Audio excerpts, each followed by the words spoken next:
Welcome to the sixth module of Human Resource Management. Thanks for sticking with me so long. This sixth module addresses the process of personnel selection.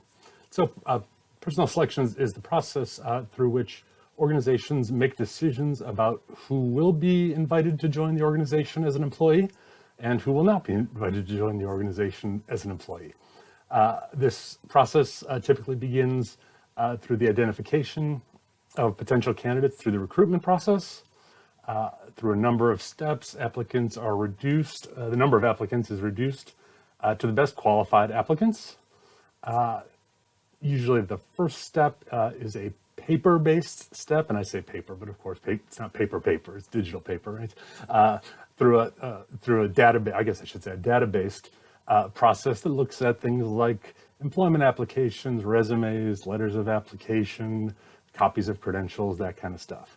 At this stage, firms will often use an electronic applicant tracking system, which provides an automated approach to the selection process. And in some cases, this applicant tracking system will also help sort applicants. Will help using the data contained in applications and resumes and whatnot. Do some of the work for the firm of matching candidates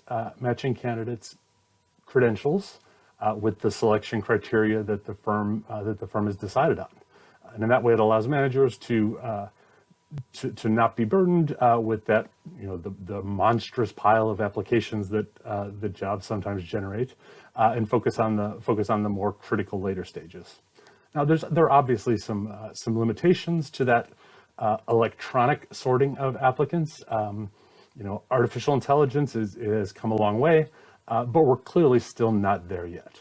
There are clearly some limitations that these electronic sorting mechanisms have to deal with and will for the foreseeable future. And so, firms that rely too much on these are probably missing out on some really great candidates.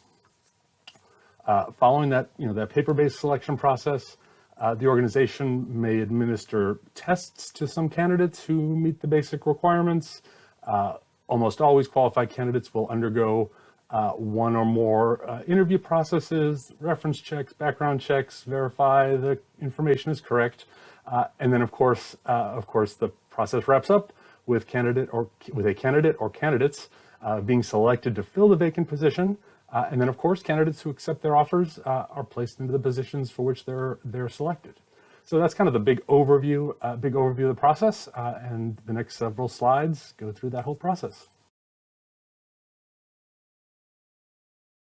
Here's a graphic that I pulled from your textbook that just sort of describes those 5 steps in the personnel selection process.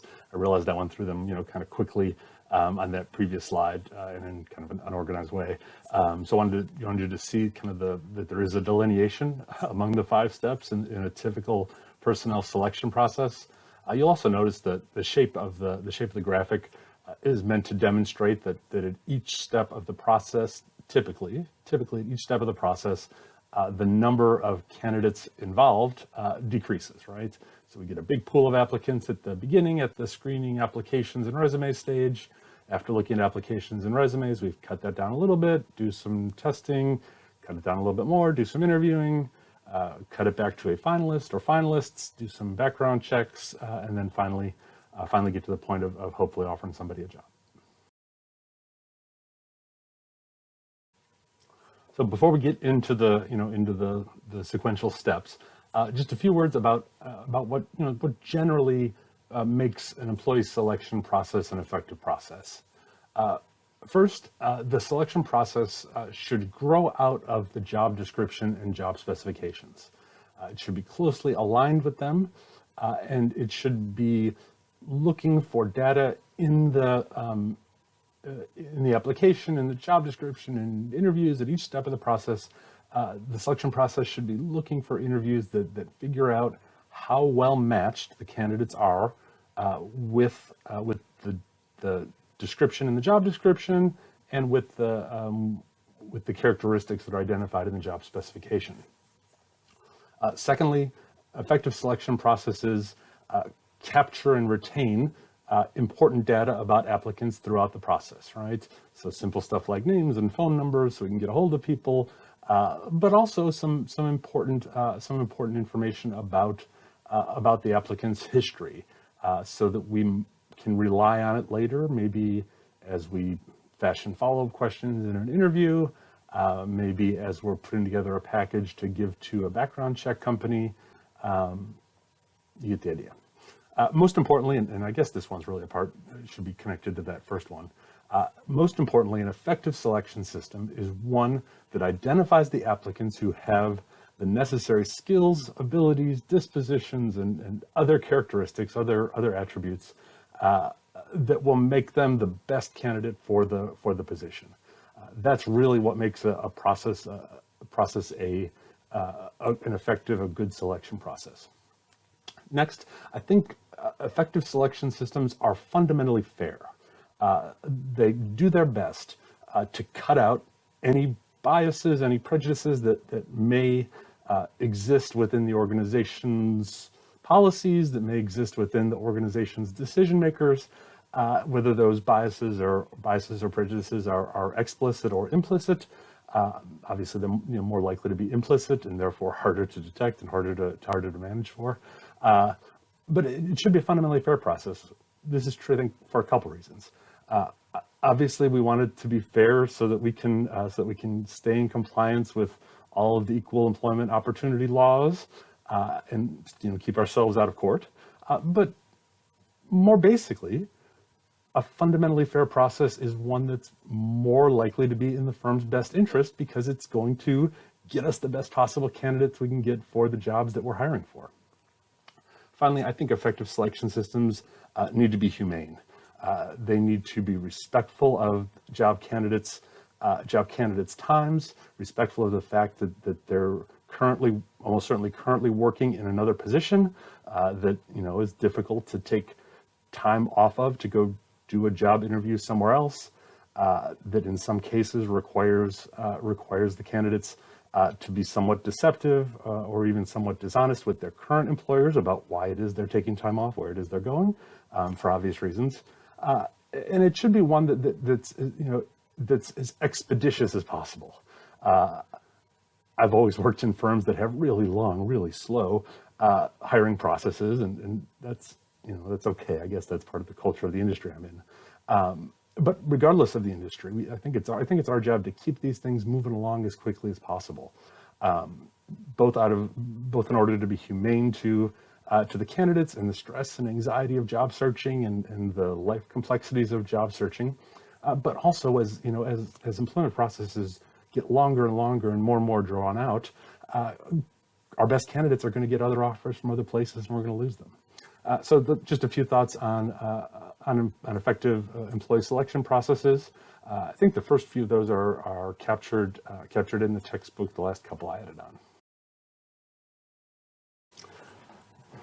These next few slides take a look at some of the selection methodologies that firms use and some of the characteristics, qualities of selection methods that tend to make them more successful in identifying the best candidates for our jobs. These include characteristics like reliability, validity, generalizability, the usefulness of the methodology itself, and then, of course, the extent to which the methodology is legally defensible, is lawful. The first of the characteristics that we look for in successful selection methodologies is reliability. Reliability is the extent to which the measurement, whatever that measurement is, whether it's the way that points are assigned through the review of an application, whether it's the way judgments are made in interviews, how it is that results and scores from particular employment exams are calculated. Reliability is the extent to which the measurement is free from random error. And so reliability is really a measurement of the methodology's consistency. It tests whether the methodology itself will produce consistent results for us. In other words, how likely is it that the methodology will result in some candidates being scored one way and a different set of candidates being scored a different way, even if their performances are comparable or their experiences are comparable or whatnot. So what might be an example of that? So let's say we're interviewing for the kind of position that a firm might hire lots of people for at the same time. We're hiring servers at a restaurant. Restaurant servers is a job that has lots and lots of turnover. College students, high school students go into those roles and out of those roles very quickly. It's a position you can get into with very little specific training, very little specific knowledge. They train you on the job, right? So it's a job that has a lot of turnover. And so let's imagine at my restaurants, I do interviews. I interview people in the afternoon, between 2 and 4. That's when restaurants do interviews, because that's when they're slower, right? They're busy at lunchtime, busy at dinner time. I do interviews for potential servers every day between 2 and 4. And who does the interviews? Well, it's whoever the front of the house manager on duty is that day, right? Which is a typical way that restaurants would interview people for serving jobs. But it's a different manager on every day, because so-and-so is there on Wednesday afternoons, and so-and-so is there on Tuesday afternoons, and so-and-so is there on Monday afternoons. The fact that I have different people interviewing for the same position or positions is more likely to make that methodology less reliable. Why? Just because of the different levels of importance that different humans bring to the same process, different biases, explicit and implicit, that different interviewers will have in the process. And so, if more people are getting through on Tuesdays when so-and-so is hiring and fewer people are getting through on Thursdays when so-and-so is hiring, that might be a sign that I've got a reliability problem. In this particular case, it would be the case of inter-rater reliability, right? That different raters are not consistent, right? There's not a lack of consistency among different raters. With respect to reliability in particular, there are a few very good, relatively simple statistical tests that firms can use that are basically correlational tests, tests of statistical correlation that can compare results from tests and screening processes and other methodologies to help get a better sense of the reliability of the different methodologies. These tests will help us determine whether and to what extent the measurements are more likely to be accurate measurements or less likely to be accurate measurements. Note though that reliability is only concerned with consistency. It is not concerned with whether a methodology is actually going to get us to the point of having better employees or not. It's not concerned with the value judgments that are important important to particular jobs or in particular industries. It's not going to get us to know whether the things for which we're testing are actually the things we think we're testing for, right?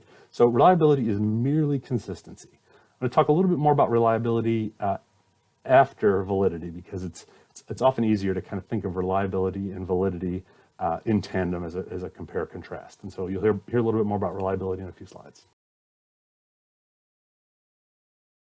So the second of these criteria that we look for among selection methodologies is validity. Validity, very simply, is, unlike reliability, which we looked at, in the previous slide, validity is the extent to which a measurement somehow relates to what we think we're trying to measure, right? And so it's the question of, yes, we had them do this test, but does that test actually tell us what makes a good employee in this role? So, imagine that I'm hiring a landscaper, and part of my landscaper's selection process is to complete an IQ test, a Stanford Binet type IQ test. Anything in a Stanford Binet IQ test that tells me what makes someone a good landscaper? No, of course not.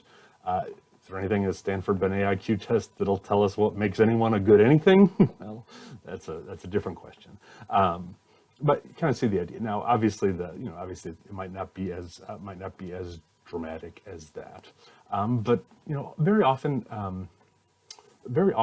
a lot of weight is placed in interviews, for example, with how candidates present themselves, how they dress, how they talk, what their mannerisms are, that kind of silly stuff.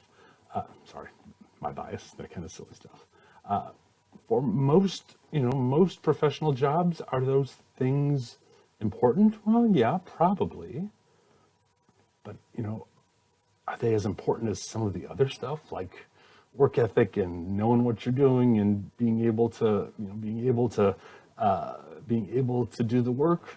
No, of course not. But for some reason, those other things, those sort of personal presentation things, seem to get a whole lot more weight in the interview process than they deserve. In other words, I'm saying that assessments based on things like that from interview processes don't really go to whether someone's going to be a good employee as much as the weight they're given. So I guess that example you can consider an editorial. 3 types of validity that are relevant that we'll go through in the next few slides: criterion, content, and construct. The first of these flavors of validity is criterion-related validity. So criterion-related validity is the question of to what extent test scores on some measurement used in the selection process, correlate with actual job performance scores. In other words, how good is a particular measurement at choosing people who are actually good at the job we want them to do, right? And so there are two approaches to trying to analyze criterion-related validity. Predictive validity, which, by the way, is a little more time-consuming, a little bit more difficult, is the better of the two. Is the better of the two of the methods of trying to determine criterion-related validity. So, predictive validity involves using the assessment when job candidates are selected, hired.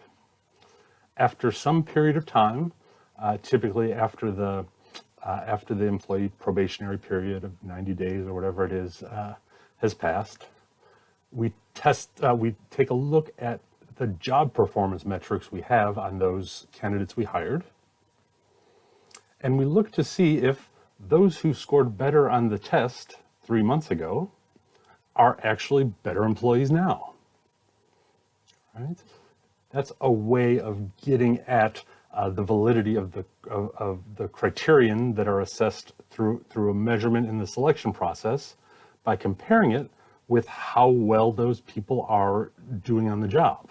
So if the person who scored the very best on a particular test in the selection process 3, 4, 5 months later is our best employee from that class of candidates we hired, that's a good sign. That's a good sign that we have a high level of criterion-related validity.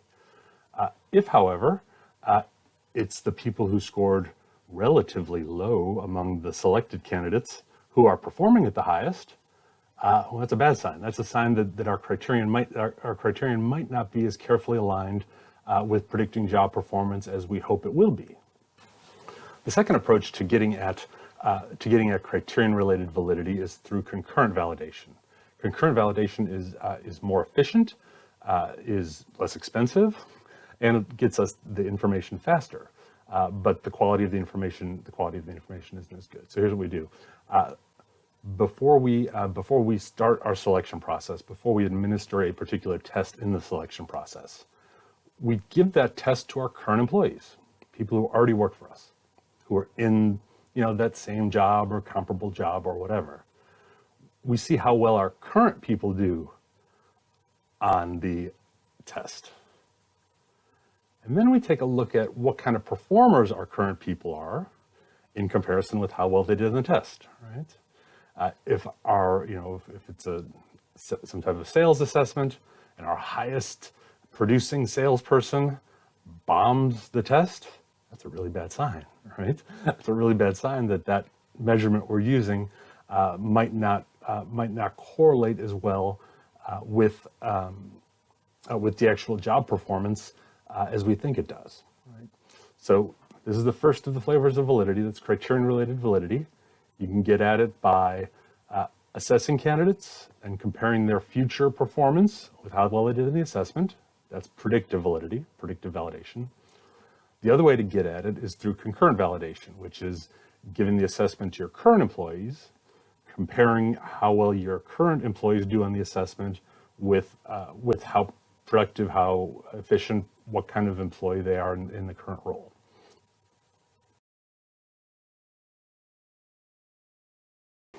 So how do we go about interpreting the results of a correlational test between a test and job performance? Here are a couple scatter plots. Apologies for the flashback to BSTAT. Promise no statistics questions on the exam. On the left, you'll see a scatter plot for a comparison between applicants' performance on an intelligence test and then their performance rating from doing the job. And so you can see on the y-axis, on the vertical axis, are scores from the intelligence test. On the x-axis, the horizontal axis, are their performance ratings. And so you can see in this case, there seems to be a very strong correlation between intelligence test and performance rating. How do I know that? Well, I know that a perfect correlation, a 1-to-1 correlation, is going to be a 45-degree angle. So that the line of best fit that you see drawn there, which is calculated through correlation or regression, that line of best fit is virtually a 45-degree angle. I think it's actually off by about 10%. So that would make it what, 40-some degree angle. So that's pretty darn close, right? So you can just see that in the scatter plot. In the image on the right is a correlation between college GPA and then job performance rating. See there, the line is a lot shallower, right? So that means the correlation between GPA and job performance is not as strong as the correlation between the intelligence test and job performance for this, for these samples, right? Doesn't necessarily tell us that correlation is generalizable beyond these samples, but it tells us that at least for these samples, there's a stronger correlation between intelligence test and job performance than there is between college GPA and job performance. Right. So if you do a scatter plot, the line of best fit on a 45-degree angle would be perfect, would be 1-to-1. The example on the right is shallower, but it's still, now the fact that it's still going up and to the right tells us that there is at least some correlation between between college GPA and performance rating, right? If they were not related at all, the line would be just completely horizontal. If they were inversely related, so that you got higher performance ratings from a lower GPA, the line would go down and to the right rather than up and to the right. So in both these cases, we have a positive correlation. There is a correlation between performance and intelligence test score and college GPA respectively. But we see that intelligence test has a higher correlation. I guess I should say, I don't think there's any reason to think that either one of these things would ever be true for most jobs, but whatever. These are just dummy data.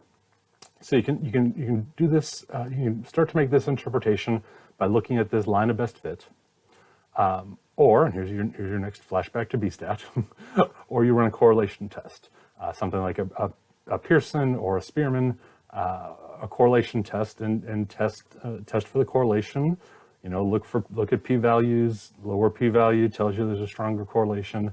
Higher R-squared tells you there's a stronger correlation. just like you would, just like you would in any kind of correlational test. But I promise, no stats on the HR exam. The next two flavors of validity are content validity and construct validity. First, construct validity is that there is a strong relationship between the assessment, the test items or the performance assessment or whatever it is, and what is actually required on the job. Right? So there's lots of ways to get at this. Often experts are consulted.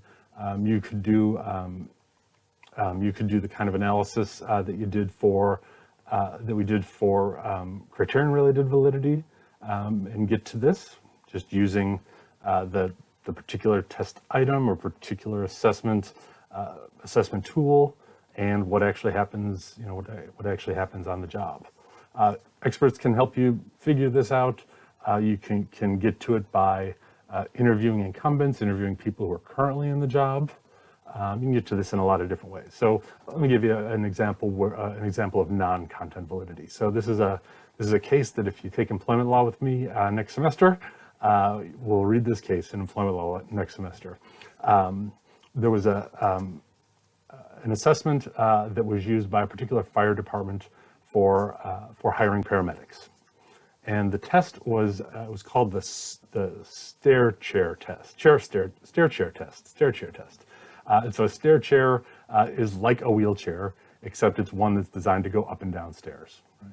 So the assessment was to put a dummy. That wasn't a real person. Put a dummy in the stair chair. Take the person in the stair chair down the stairs, and then to some location. And the test was set up so that the faster you did it, the more points you got. It was a speed test, right? Is there a relationship between that test and the work that a paramedic would actually do on the job? Well, there's some relationship, right? Paramedics did actually use stair chairs on the job. It was the same stair chair that would be used on the job. However, it turned out it was absolutely never the case that time would be important in the operation of a stair chair. In other words, there were no examples where being able to do it faster made you a better paramedic than being able to do it slower. There were lots of other considerations in the operation of a stair chair, safety, how the mechanisms in the chair work, and some other things. But someone being in a stair chair never, or virtually never, meant that they were in a situation where the transport to the hospital or wherever they were being transported to was absolutely so urgent that time mattered, right? So that would be a lack of content validity because we were giving people more points for doing it faster, but it turned out doing it faster isn't better. It's just faster, right? Faster isn't always better. Here's the second one for this slide, and the third flavor of validity, which is construct validity. And construct validity is used to assess whether a particular measure in an assessment is an accurate measure of the construct or not. So let me tell you what that means. One of the constructs that a firm would likely look for in customer service representatives is friendliness. Right? This is friendliness. It's something you want, and it's a sort of personality quality or whatever that you'd want in a customer service representative. And so, as part of the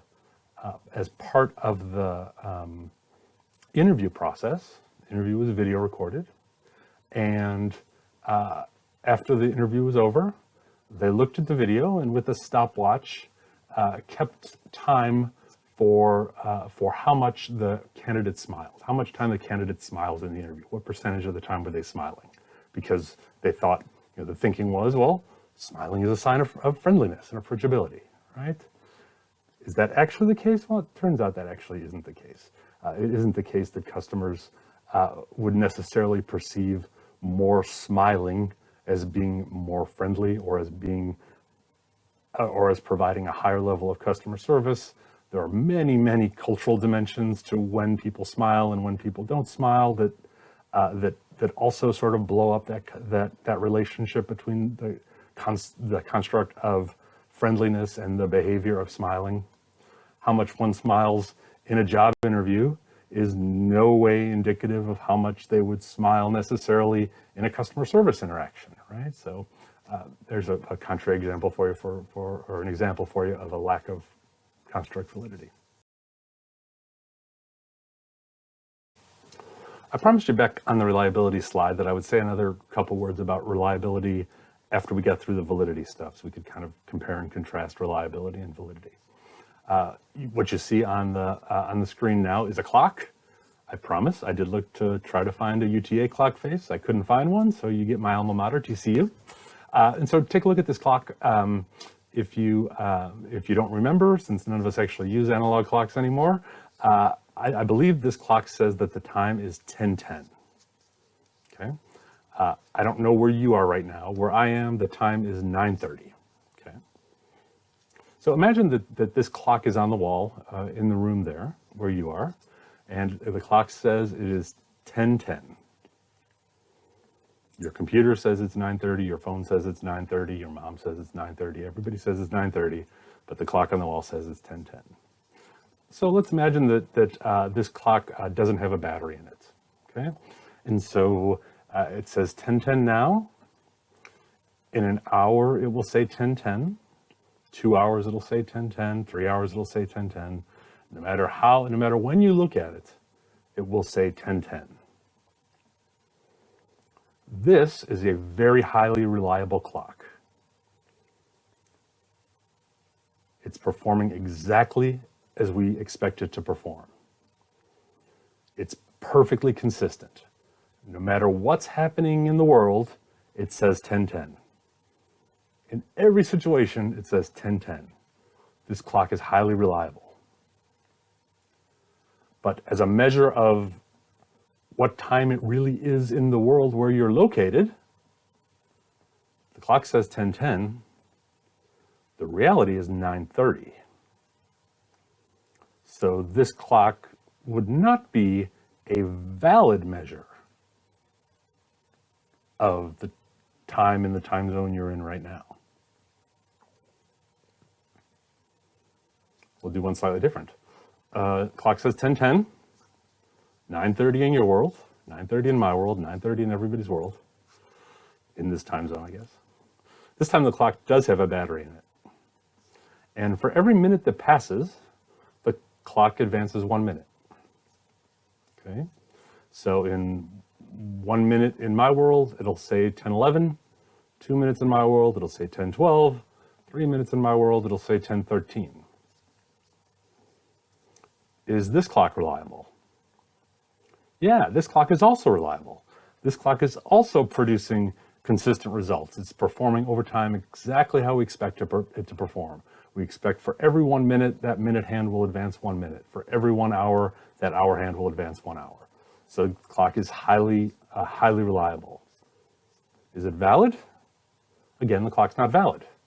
It's always going to be 40 minutes ahead of where it is, of what the reality is here in my time zone. Here in my time zone, it's 9:30. It says 10:10. Not valid. 1 minute's going to pass. It's going to be 9:31 in my time zone. Clock's going to say 10:11. Behave consistently, was reliable, move forward 1 minute every minute, but it's still not valid. It's 9:31, 10:11, 9:32, 10:12. So this clock, until somebody gets up there and fixes it or something else happens, this clock is also not going to be a valid measure of time. So reliability, consistency, performing as expected. Validity is that the measurement actually has a relationship to what it's supposed to measure, that it's actually measuring what it claims to measure. Another characteristic that we look for in measures that are used during the employee selection process is this concept of generalizability. Generalizability is actually a type of validity. We could call it external validity if you want.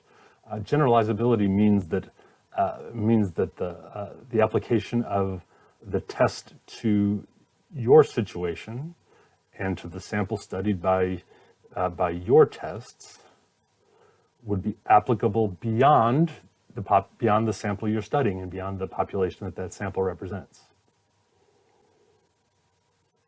So in other words, the test isn't just good for your pool of applicants. It would be good to a broader pool of applicants. Would be, the best case scenario would be generalizable to the entire population of the world, right? Obviously, I don't think we ever get quite there. Basically, does the test work outside of the context in which your assessment happened, outside of the context in which the test was developed? So, most of you are not going to be professional test writers, researchers. Doing external validity, generalizability isn't the work that most of you are going to do, and that's cool.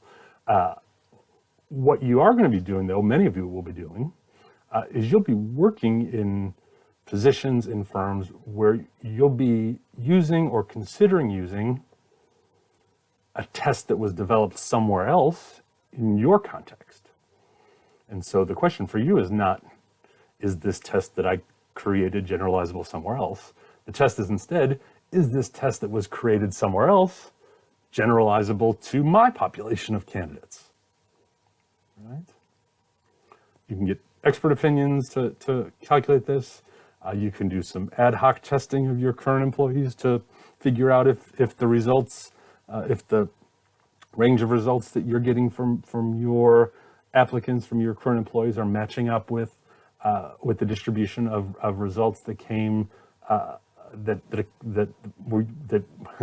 were arrived at when the test was developed, when previous people did validity testing. So in other words, yes, this test is out there, it exists. It was found to be valid in the contexts in which it was tested. Worked at that other organization. The question of generalizability for me is it also going to work for my organization? It was created and tested for a different job. The generalizability question is it also going to be reliable and valid for my job? It was created and tested on a different set of human beings, a different set of job applicants. The generalizability question for me is it also going to work? Is it also going to be valid and reliable for my pool of job applicants? So I think if you think of generalizability as external validity, I think that helps. I think that helps with the understanding. Because basically, it's not just is it valid for the people testing in the job that's relevant, or is it also relevant, or is it also generalizable? Is it also valid for some other sample, some other population, some other group? Another factor to consider in thinking about the use of different assessments, tests, and interviews, and whatever else in the selection process is the return on investment to the firm from the use of those tests. Psychometric tests are expensive to purchase. Interviews cost a lot of time of your current employees, and so we also want the assessments we use to have a positive return on investment. We want the economic benefits that we see from using the test to be higher than the economic costs that we invested through the use of the test. And so a return on investment is both kind of a practical matter and an economic matter, right? On the practical level, does the assessment produce information that is beneficial and meaningfully beneficial to the firm in making hiring decisions? And then, is it economically beneficial? That is, do the benefits that we get from including this test mechanism, this test methodology, this interview, whatever, do those benefits exceed the costs that we incurred by using the particular test? And think of cost broadly. It's not just a price tag on a gizmo, right? Not just a price tag on a buying a test or something. Also think about the time that needs to be invested by managers, the use of the potential for lawsuits as a result of tests that aren't valid.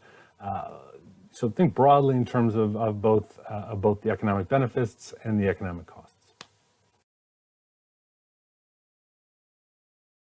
We said a good bit about equal employment opportunity law a couple modules back. I guess the thing to say here is just to make explicit that all of the equal employment opportunity considerations that would be applicable to current employees would certainly be applicable to job applicants as well. And so in all ways, your selection process should conform to the principles and the specific statutes and regulations around equal employment opportunity. This includes every step of the employee selection process, from application forms to how the forms are sorted and ranked, to how interviews are done and what questions are chosen and how interviews are scored and how performance on tests is interpreted and valued in the selection process. Each and every step of the selection process needs to provide for an equal employment opportunity. The next couple slides provide you with some questions that might come up in applications or interviews or whatnot, and you can spend some time thinking about them and to what extent they're consistent with or they cross the line of equal employment opportunity law.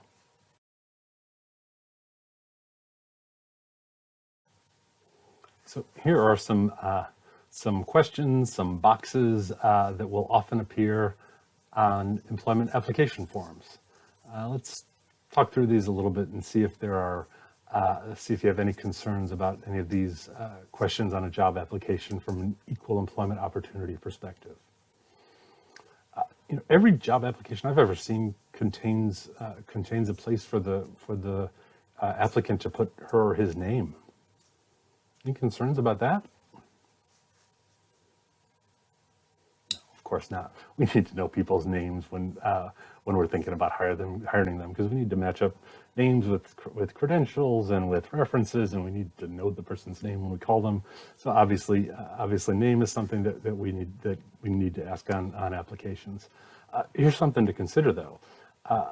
Names often tend to reveal both gender and race ethnicity. And so while we certainly need to get this information off the application, some places will often redact this information from the applications before they're given to the hiring manager or the HR screener or whoever it is that's doing that first cull of applications and resumes. And that's probably a pretty good idea. There are a number of research papers out there that you might have heard about in some other classes that demonstrate that people with Spanish surnames tend to have less success at that resume screening step. People are given absolutely identical resumes, and for some reason, the person with the last name White seems to do a little better than the person with the last name Sanchez. The same is true for Afrocentric first names. Obviously, names very often will give away gender. There's a lot of evidence to suggest that male-sounding first names, male-sounding personal names, are more successful than female-sounding personal names. So it seems like a good idea to get rid of that variable, because what someone's name is I don't think ever a relevant factor for that screener to consider. And so make it easier on the screener. Make sure that screener isn't going to be implicitly biased by that, by just redacting them, take them off, black them out. What about this one? Maiden name? What do you think? Should we ask for maiden names on job applications? You might think, well, yeah, absolutely. Very often someone has credentials that come in under their maiden name because they weren't married when they were in college, and they are married now and they never updated it. Maybe their passport still has a maiden name on it, and that's going to be a problem down the road.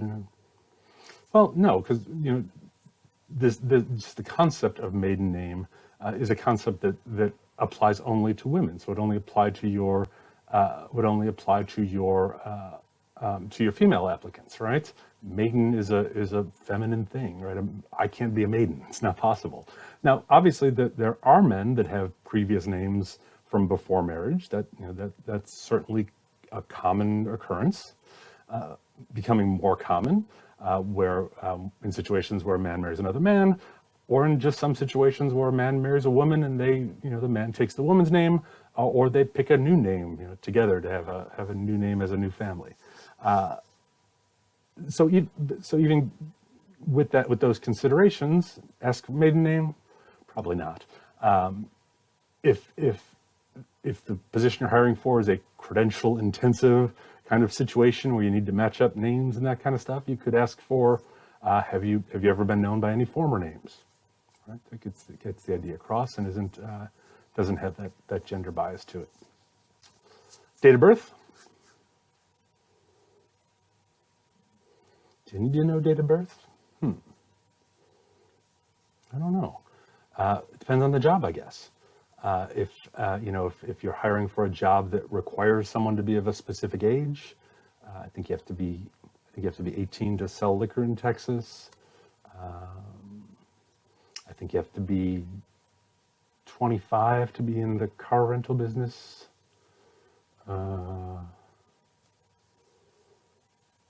But aside from those jobs where there's a legal age requirement, why would you want to know someone's date of birth?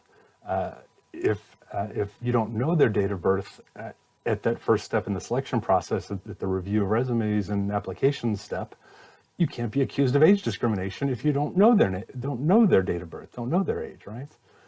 Now, there's obviously other giveaways in applications, but nonetheless. Social Security number.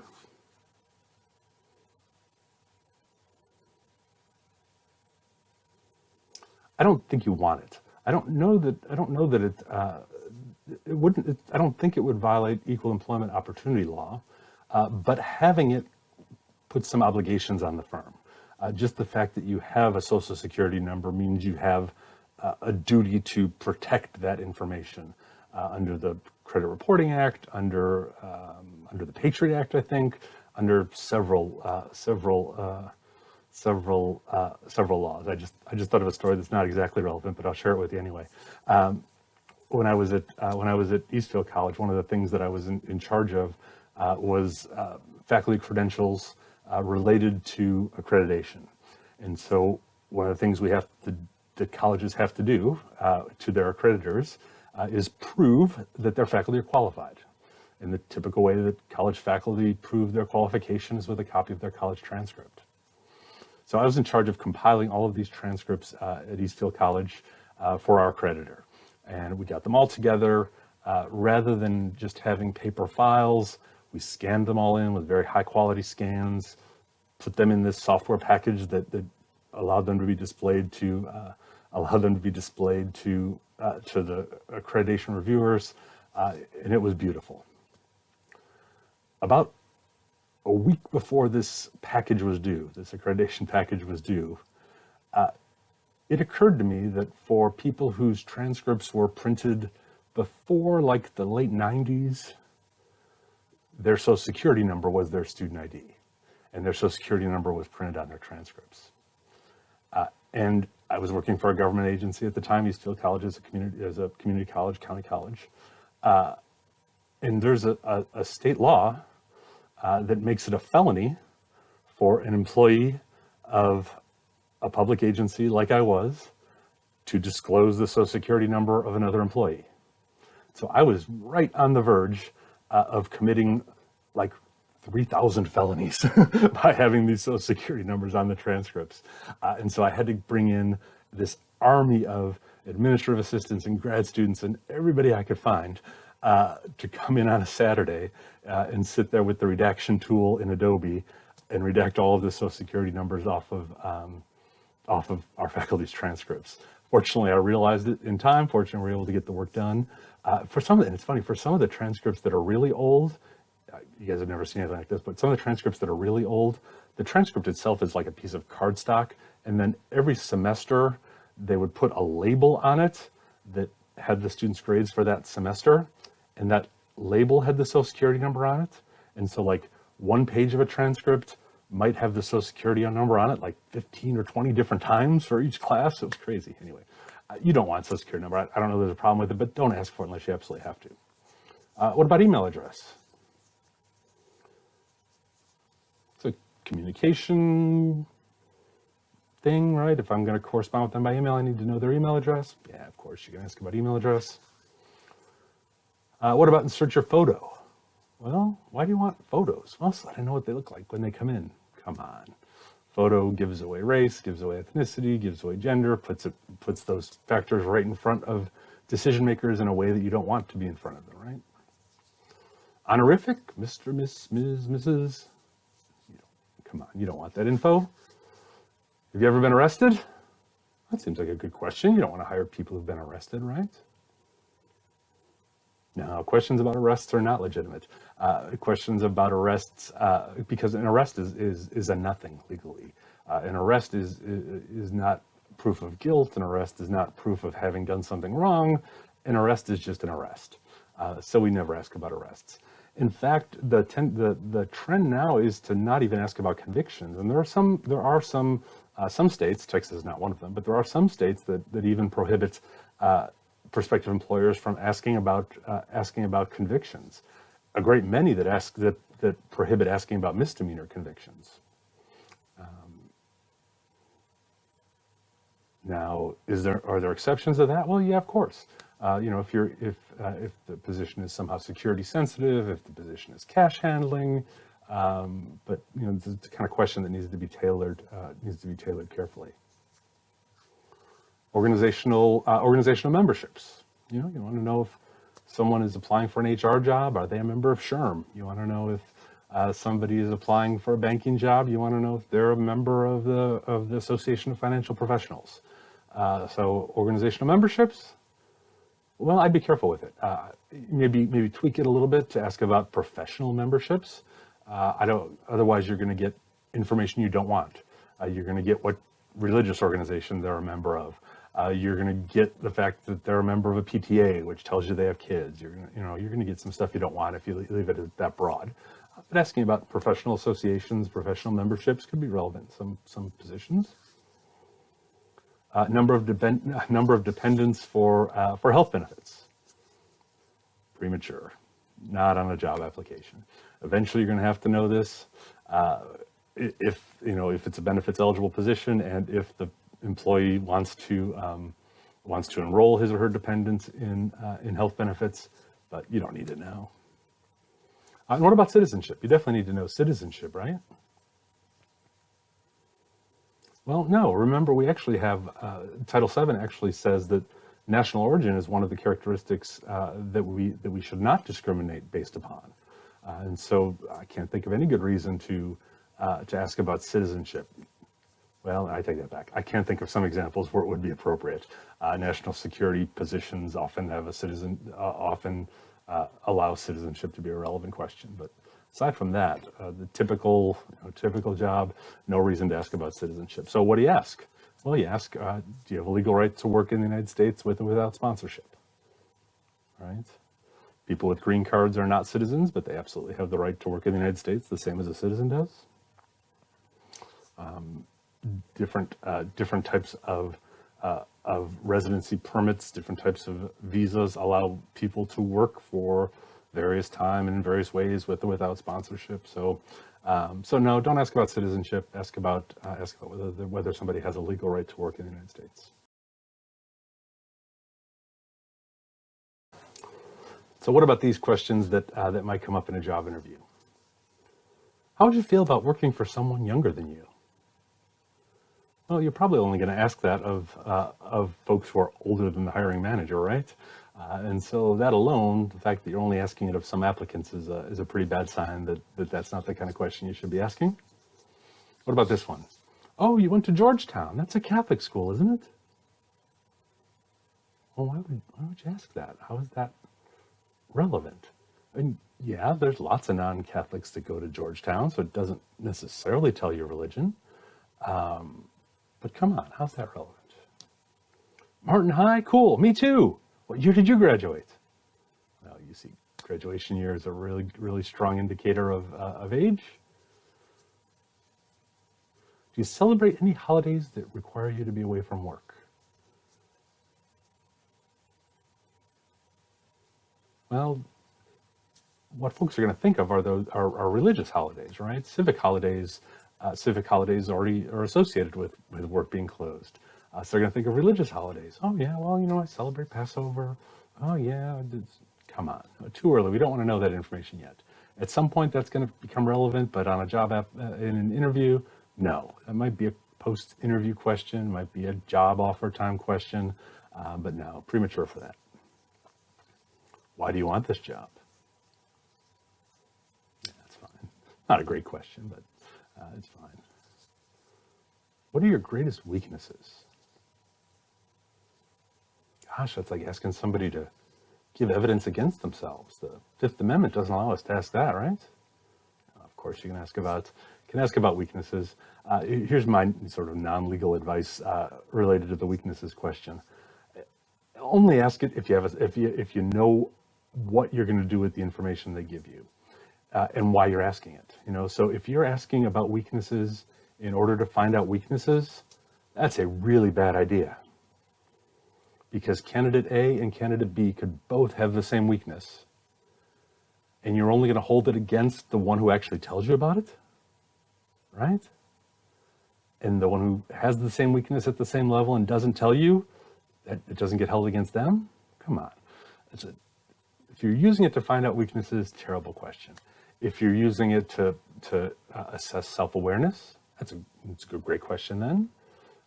If you're using it for some other, purpose that gets you good information that's relevant in your selection process, yeah, but don't ask it to actually find out weaknesses, because it doesn't get you good information for that. What's the square root of 9? Well, assuming you have some legitimate reason to ask it that relates to the job, I guess it's fine.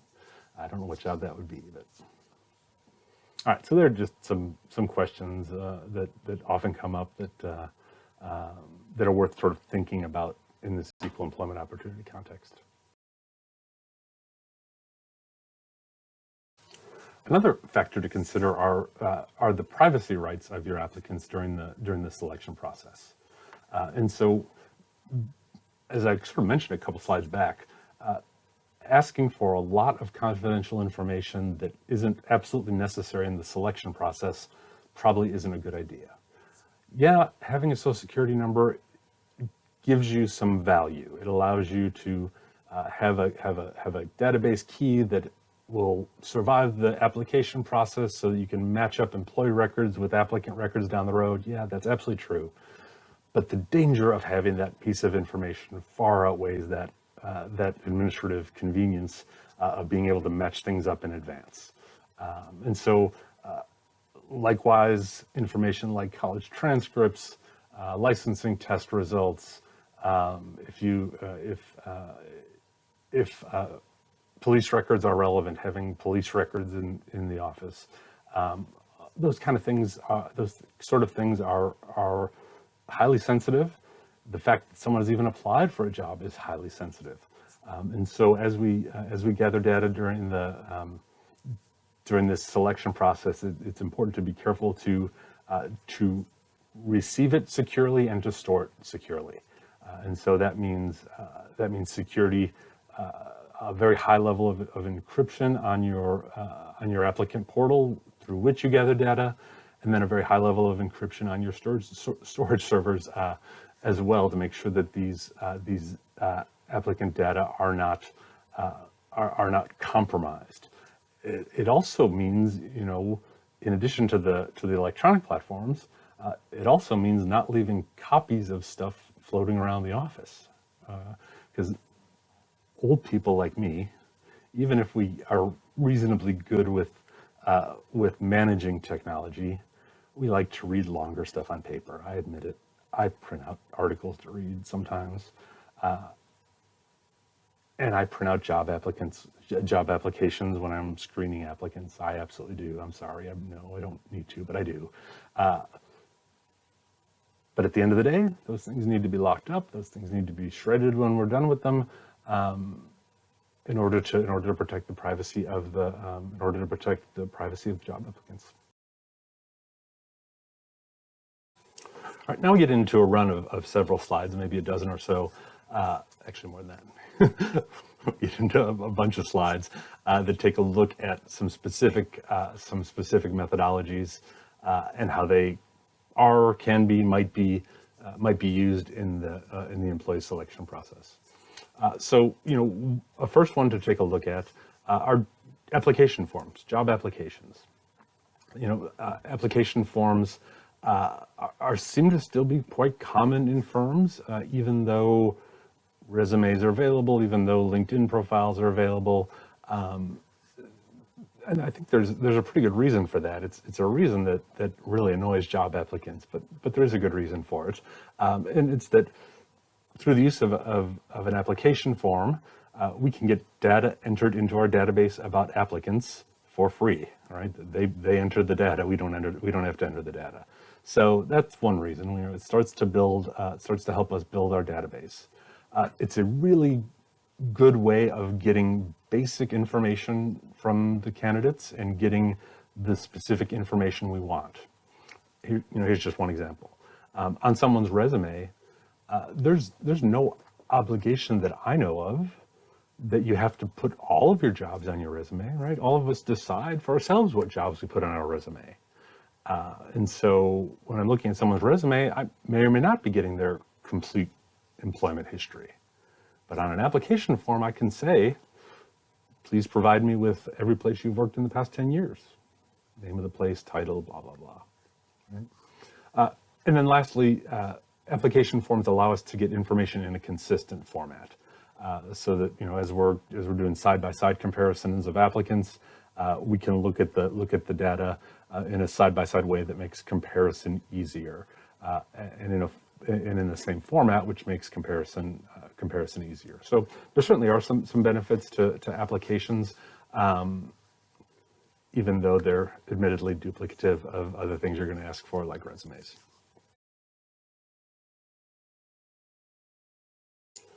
A second methodology, if you will, that's very commonly, almost universally used in the employee selection process is the use of resumes or CVs. If you're not familiar with CV, it stands for curriculum vitae. It's the term for resume that's used in the English-speaking world outside of the United States, and it's also the term for a resume that faculty types use instead of resume. It's a relatively standard tool that job applicants will use to sort of introduce the overview, big picture of themselves to a potential firm. The downside of them is that applicants control the content and they control the presentation style of the information. Like I know that different resumes look different. Some people choose to include some things that other people choose not to include. And so that's kind of it's a limitation, if you will, of the use of resumes. I think a great substitute for asking for a resume is on that application form, instead of attaching a resume to it, give me a link to your LinkedIn profile. Get a little more consistency there, right? A little more consistency. Except I also get some things I don't want. I also get a photo. I also get associations.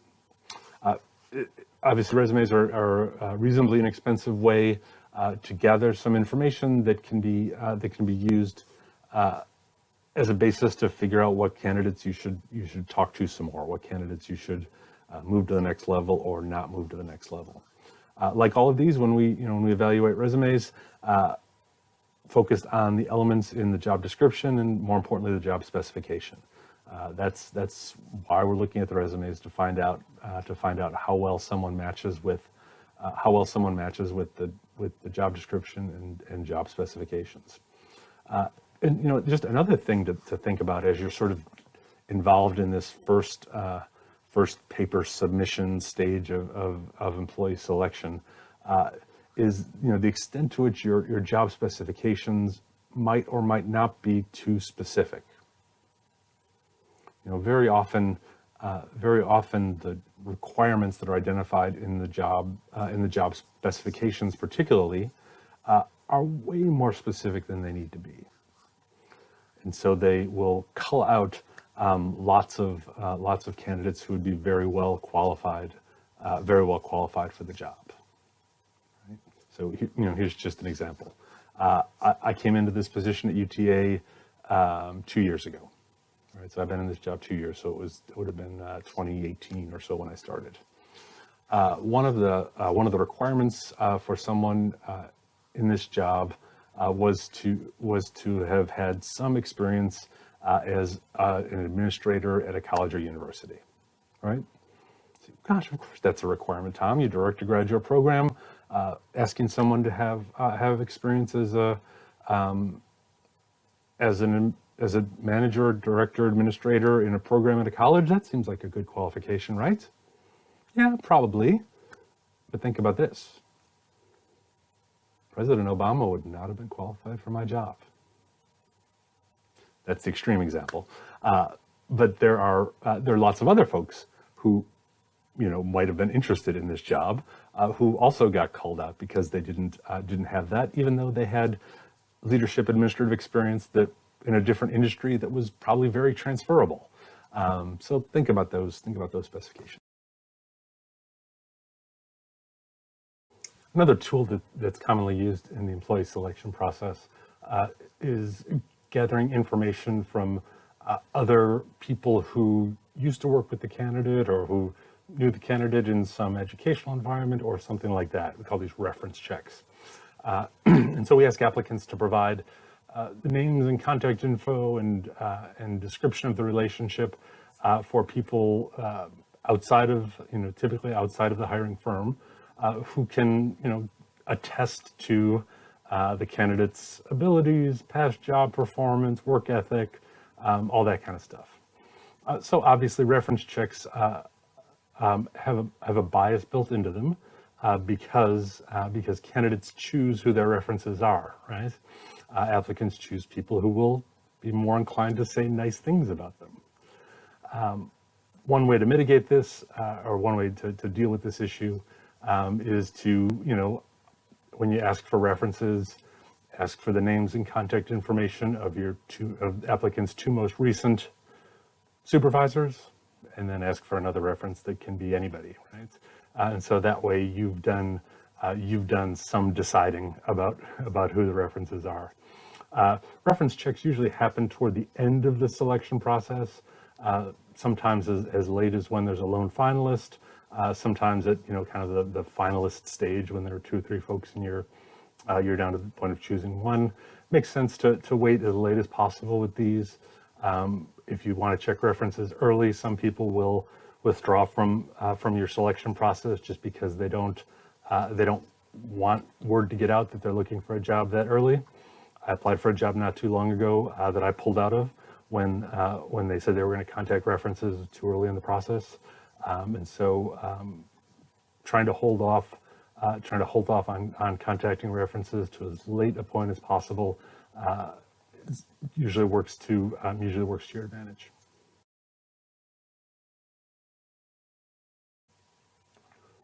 At some point in this selection process, you're going to have to do some things to figure out that applicants really are who they say they are.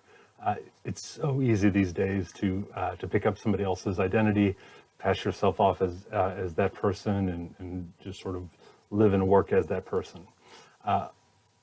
Additionally, false information is increasingly common on resumes. Certainly, it's okay to present your best self in your resume, but candidates will often cross that line from best self into somebody else's best self, and so background checks are a legitimate way to verify that the experience and knowledge that are documented on a resume or CV are actually legitimate. Criminal background checks are certainly required for some positions. However, EEOC has very specific guidelines for the use of, or even for conducting criminal history checks in the employment process. And again, when you're doing this, you only want to get data that's related to convictions and not just arrests. Most of the time, you only want to get information related to felonies and not misdemeanors, though there's some exceptions, right? There's some particular positions where misdemeanor convictions might also be relevant. There's a move in the United States to eliminate questions about criminal background at the earliest stages of the process, to allow people who may have committed a crime in the past but served their time and are now trying to become productive members of society. They're getting cut out. They're getting cut out too early. There's this hope, and it's a hope that I share, for redemption for folks who've made mistakes in the past. And so even when it's absolutely necessary to inquire into criminal histories, either through asking or through a background check, I suggest doing it as late in the process as you possibly can justify. By the way, that move toward eliminating these questions is called ban the box. And so if you just do a hashtag search of ban the box or something like that, and you'll get lots of information about it. Credit checks are also becoming more and more scrutinized by government. There are some states that ban the use of credit checks in the application process, but allow it once someone is in a job. So why would you do a credit check on somebody in the first place? Well, there's this thing that you might remember from either from one of your accounting classes or maybe from one of the management classes, one of the other management classes if you took me, called the fraud triangle. And the fraud triangle there are three pieces that sort of predict whether someone's going to steal from the company. One of the pieces of the fraud triangle is that the person needs money. The person's in a financially bad spot. And so firms want to do credit checks to find out how bad of a spot somebody's in. But in the application process in particular, using credit checks is particularly problematic because, as you can imagine, unemployed people are often relying very heavily on personal credit. And so that while the unemployed are not, a protected class per se, the currently unemployed have a lot of things going against them in the search process. And so adding another piece against them seems troubling. So think about these things as you think about conducting background checks. In particular, this is the kind of thing that outsourcing to a firm that specializes in doing employment background checks is probably a good idea, just because you'll have less of the detailed information in-house for you to be concerned with the security of. But also they're the ones that are going to be the most current, most up-to-date, most expert on how to use these processes and how to do them in a way that produces the results that the firm wants. Two other types of assessments that are often used in the employee selection process are aptitude tests and achievement tests. Aptitude tests are designed to figure out how well a person can learn or acquire skills in a particular field, how well their personality matches up with being able to work well in a particular field. They're kind of a matching test for job characteristics with personal characteristics. If you're in the military, you're familiar with the ASVAB, the Armed Services Vocational Aptitude Battery. It's an example of an aptitude test. There's lots of aptitude tests out there. I believe our advising office here at the university has some that they've paid for students to have the ability to take. So if you want to take those, you can check them out. The other type in this category are achievement tests.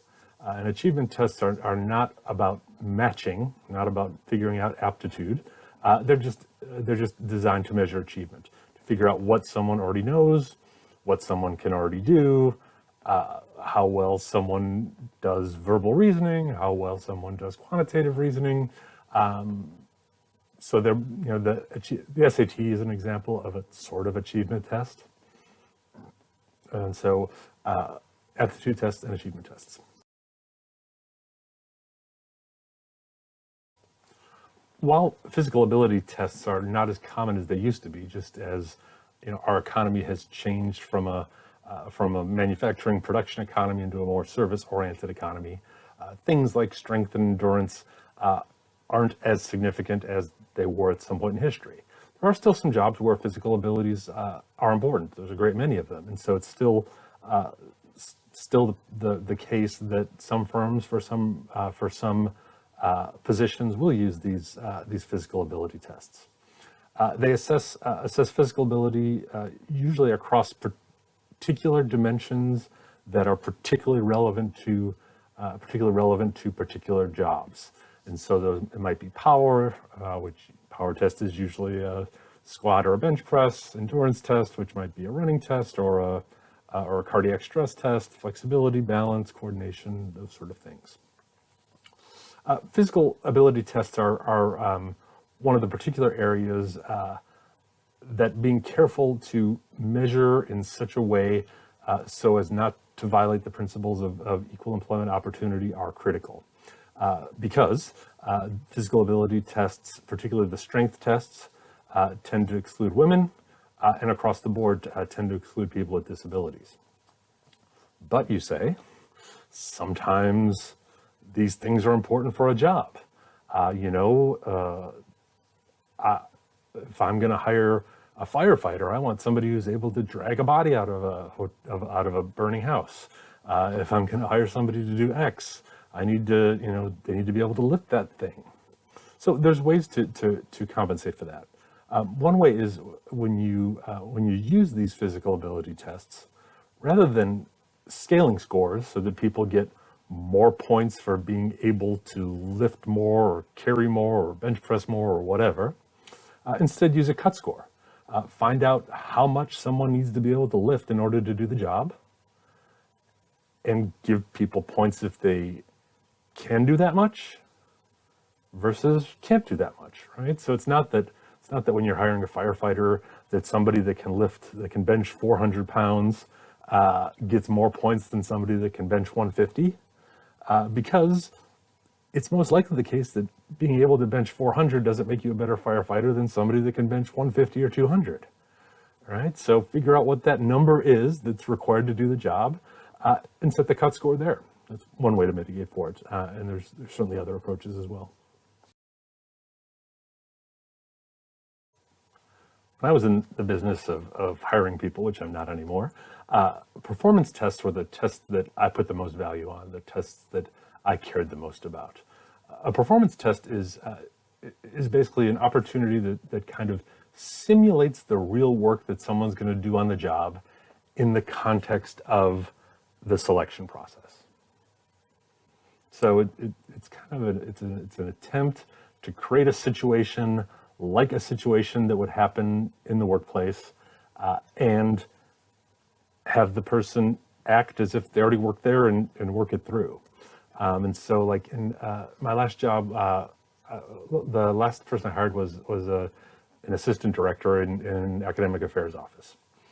And so within the selection process, once we got down to whatever the sort of semi-finalist number was, it was 5 or 6 people, I think. One of the things that we had them do was to say, hey, take a look at this. Here's an email that you just received from a faculty member. Here's all the information you need to know in order to respond. Write a response to this email, because that's the kind of thing that position needed to be able to do actually on the job, right? You're hiring a teacher. What kind of test do you do? Well, you put them in a classroom and have them teach something and see how they do, right? Applicants tend to at least appreciate that performance tests sort of have some inherent fairness to them, because the correlation, the content correlation, content validity correlation is so high. The level of content validity is so high because it's do this thing that it will be your job to do. right? So I love performance tests. Performance tests, for my money, are way underutilized in employee selection processes. We obviously overuse interviews and overuse some other things, but we way underuse performance tests. For my money, performance assessment is the gold standard in employee selection. But that's just an editorial from me. So the truth is, I really don't have anything of substance to add to your textbook's treatment of medical testing, either in the employee selection process or in an employer's ongoing relationship with its employees. I think Professor Noe and his colleagues treat the matter very well and very comprehensively. I don't have anything to add, don't have anything to emphasize from their treatment of it. I do have a story for you, though. You probably remember when you were reading the chapter that that they mentioned that there are actually quite a few occupations in the United States where regular, ongoing, periodic medical testing is actually required by some law or some regulation. My dad actually works in one of those occupations. He's a truck driver, a teamster, and so truck drivers, I think it's annually, have to do a very specific type of physical, a U.S. Department of Transportation physical, where a variety of things are tested. My dad's most recent U.S. Department of Transportation physical, he failed his hearing test. Not surprising in a sense, right? He's almost 70, Marine in Vietnam, 40 years on construction sites. His hearing has been exposed to a lot of noises that over the course of 70 years will damage one's hearing. And very specifically, I think among older people, it's a particular frequency that gets lost first. And that was the case for him. I think it was the higher frequencies or the higher something. So he failed it. After he finished the test, and it was just great that my mom happened to be there. Otherwise, this story would have been lost to history. The audiologist or audiological technician came in and said, Mark, you failed your hearing test. And he was completely exasperated. This was he'd never failed the U.S. Department of Transportation physical in all his years. This was his very last one before retirement. So he was completely flabbergasted. And so she said, Mark, you failed your physical. And he was so upset. And my dad's kind of a gruff guy. So he said, what? And of course, because she had just told him that he failed the hearing test, she responded, Mark, you failed your hearing test. Because she thought he said what? Because he didn't hear her rather than being upset. Anyway, just a story.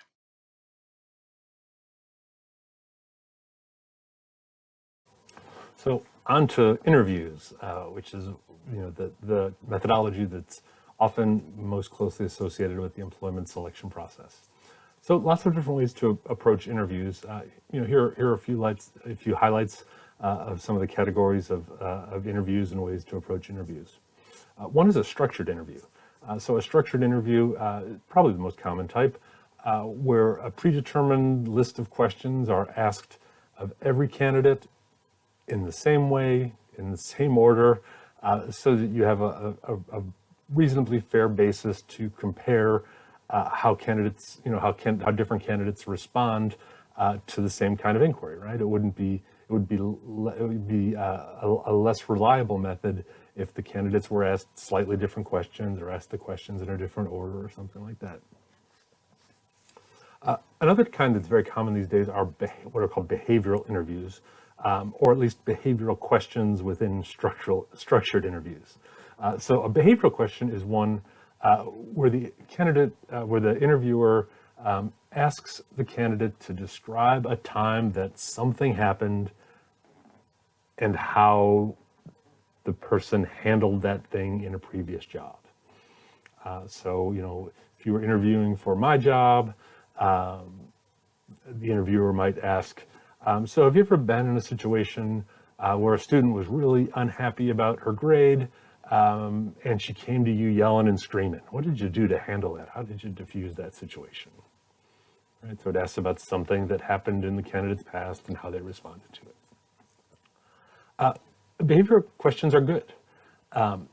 There's a weakness in behavioral questions that I see that the rest of the world I don't think does see, and so I'm probably wrong about this. Behavioral questions seem to get great answers from good storytellers and seem to get not so good answers from bad storytellers.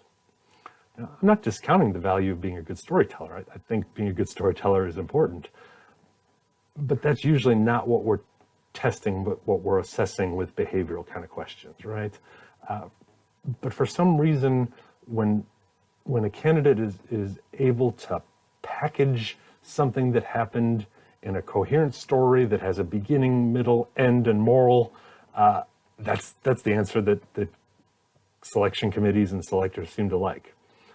I think the next kind gets us the same kind of information, but instead eliminates that problem of storytelling. And that's either a situational interview or situational questions embedded in a structural interview. So a situational interview is, rather than asking the candidate, tell me about a time that such and such happened and how you responded to it, like a behavioral question would.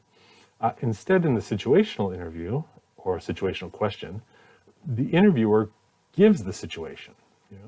So imagine that you've been working here for a couple weeks and a customer calls and complains about blah, blah, blah. How are you going to respond to that customer, and what are you going to do to help that customer resolve the issue that the customer's having, right?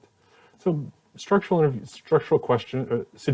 questions are very similar to behavioral questions, but I think situational questions tend to be better because they eliminate that storyteller bias.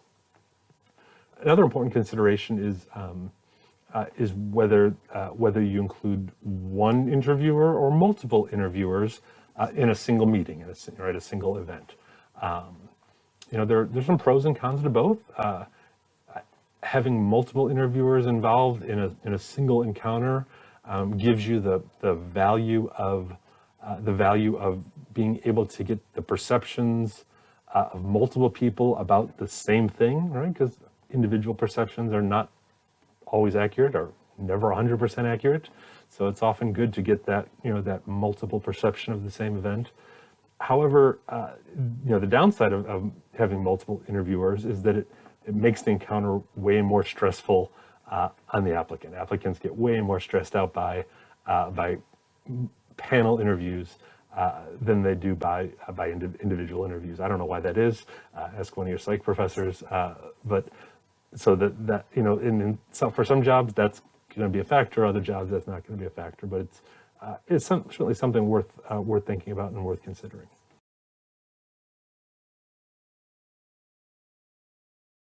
Pros and cons of interviews.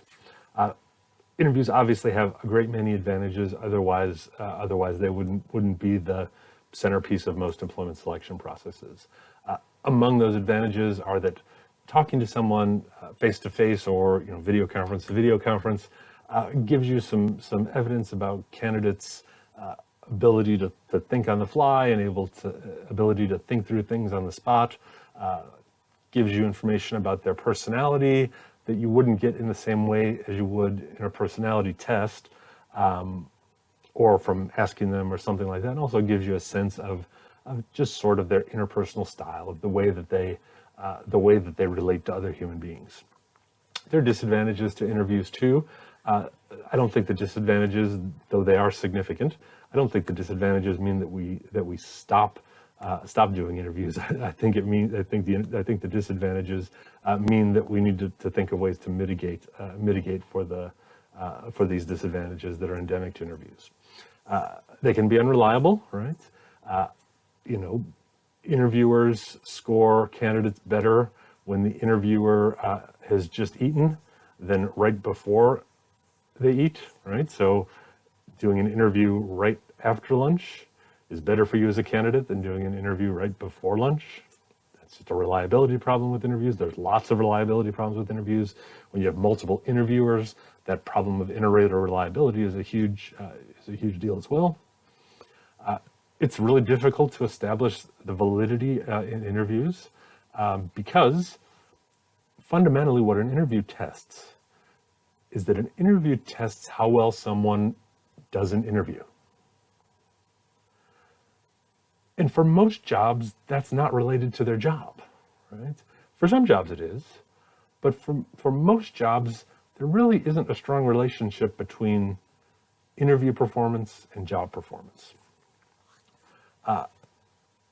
The implicit biases that interviewers bring to the selection process seem to be highlighted at an especially high level in interviews compared to some others. Interviews are incredibly costly. They take great administrative work to set up. They use the very valuable time of your supervisors and managers and other employees who would be doing other work that advances other organizational goals at the time. And even in the very best cases, all interviews are necessarily subjective. And so the information that interviewers get is necessarily going to be filtered through their own biases, their own prejudices, their own paradigm, their own way of looking at the world. And so that makes them less useful than other measurements that might be more objective. Just a few words about interview logistics. What are some characteristics of well-planned, logistically planned interviews? Structured interviews that are standardized with prepared questions that are asked in the same order, in the same way of all candidates,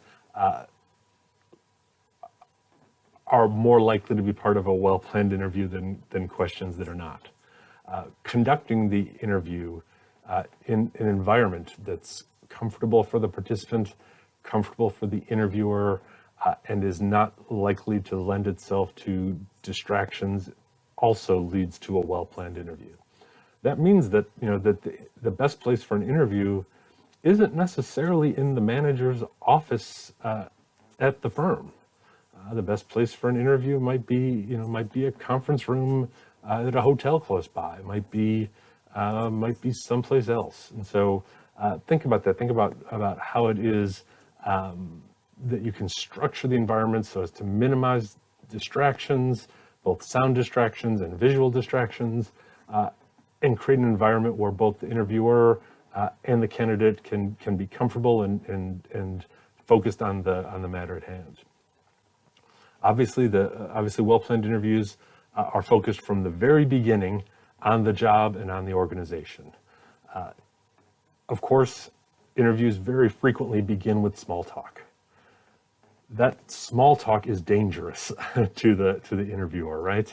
That small talk presents opportunities for you to get lots of information that isn't relevant to the job and the organization that you can't unlearn, right? Once the genie's out of the bottle. And so from the very beginning, keeping the conversation focused on the job and the organization, and through the very end, right, until the person's out the door. And finally, a well-planned interview has sufficient time for the interview to be conducted. That means sufficient time for the standardized structured questions and answers,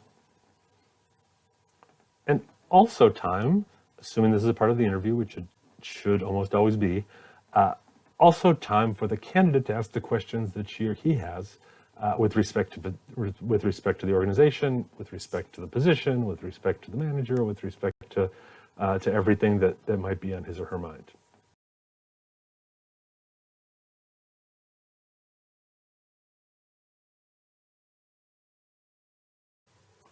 Whether we used the multiple hurdle model or the compensatory model that were described on the previous slide, eventually we get to the end of this, right? Eventually we get to the end where we've identified a candidate, or if we're hiring multiple people, multiple candidates to whom we're going to offer a job. And so what does a job offer look like? Well, job offer is usually in a written format. So it's usually a letter, sometimes called an offer letter. Includes things like general description of the job responsibilities, maybe with the job description as an attachment, work schedule, rate of pay, proposed starting date, whether the starting date is negotiable, other details that might somehow be relevant to a particular position. It will certainly include conditions. The one condition that will almost always be included is a note that that the position is employment at will, that this offer letter is not a contract, that the employment relationship can end at any time with or without notice. Some other conditions that might be in there, if you haven't done the background check yet, this offer is contingent upon an acceptable background check.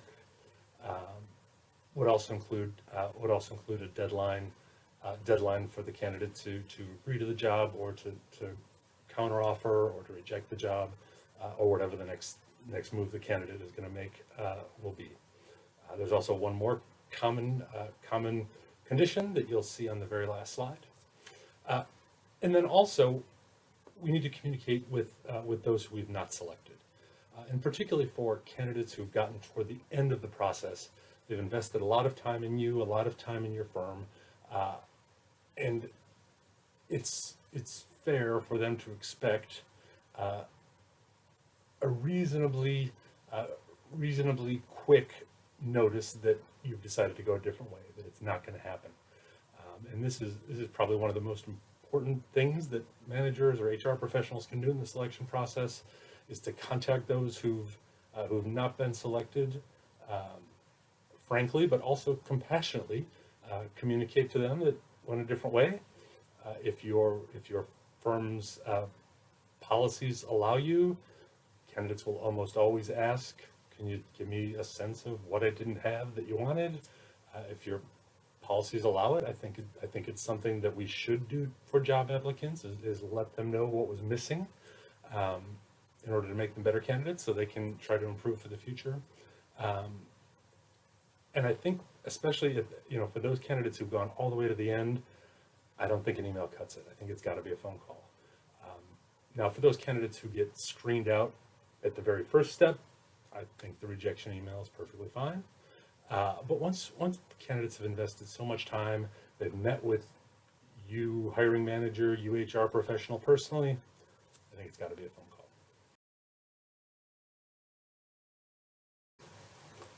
I mentioned on the last slide that there would be one more condition on a job offer that should always be included, and that's verification that the candidate has the legal right to work in the United States.